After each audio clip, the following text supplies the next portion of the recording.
Komunitas jeruk keprok Selayar merupakan unggulan Kepulauan Selayar yang sudah cukup lama dibudidayakan, yaitu sejak tahun 1925, yang memiliki cita rasa spesifik, yaitu rasa manis yang cukup segar serta rasa asam di ujungnya, ditambah lagi aromanya yang begitu harum.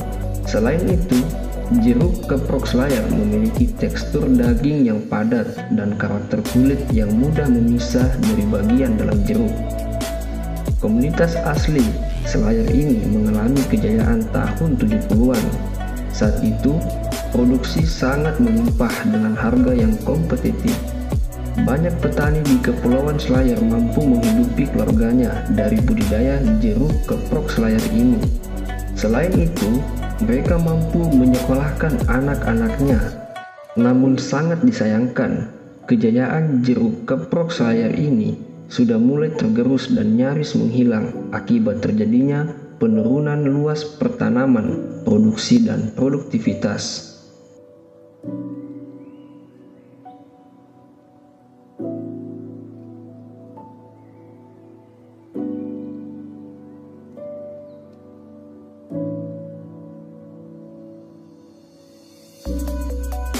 Adapun faktor-faktor yang menyebabkan jatuhnya kejayaan jeruk keprok Selayar, yaitu 1. Sistem budidaya tanaman yang masih belum menerapkan teknologi tepat guna. Hal ini dimaksud seperti penggunaan bibit yang sehat, pemupukan, pengairan, pengendalian OPT, dan lain-lain.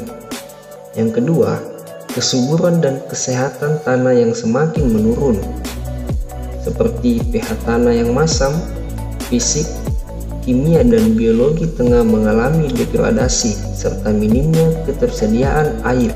Ketiga, adanya serangan hama penyakit, seperti Diplodia dan Phytophthora. Keempat, merosotnya nilai ekonomi buah jeruk karena rendahnya kualitas dan kuantitas buah jeruk. Kelima, penanganan pasca panen dan pengolahan hasil belum maksimal.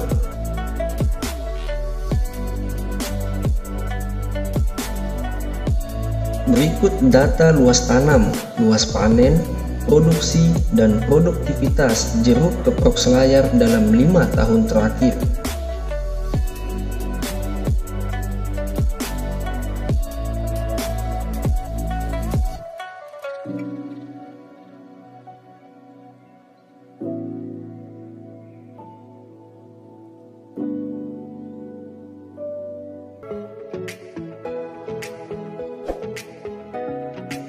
Adapun strategi program pengembalian kejayaan jeruk keprok Selayar sebagai berikut. 1. Penggunaan bibit asli Selayar. Hal ini perlu dilakukan karena saat ini dominan bibit yang dikembangkan merupakan hasil perbanyakan dari batang bawah varietas Japanese Setrum, sehingga tidak lagi menghasilkan cita rasa asli Selayar. Kedua, melakukan kajian plasma nutfah untuk mendapatkan sumber bibit unggul khas Selayar.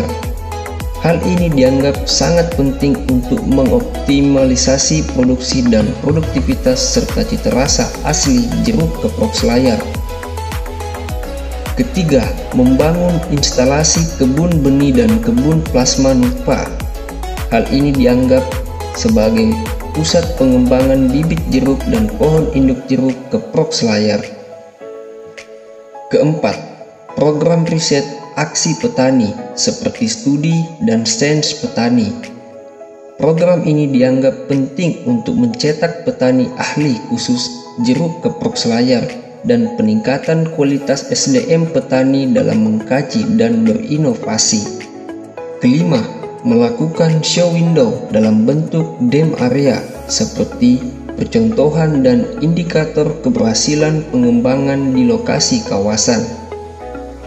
Kegiatan show window seluas 10 hektar sebagai dem area percontohan budidaya tanaman jeruk secara intensif dan sarana belajar pengolahan tanaman jeruk serta parameter keberhasilan di pengembangan kawasan.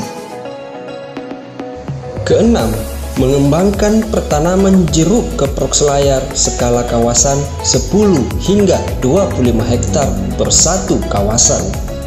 Hal ini sebagai lahan produksi skala luas untuk mempermudah monitoring dalam pengembangannya. Ketujuh, pengelolaan hama dan penyakit tanaman dengan menerapkan prinsip-prinsip PHT.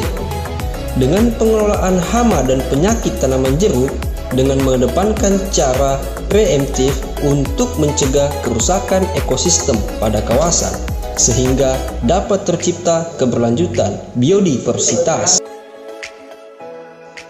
8. Penanganan pasca panen, pengelolaan hasil, dan pemasaran.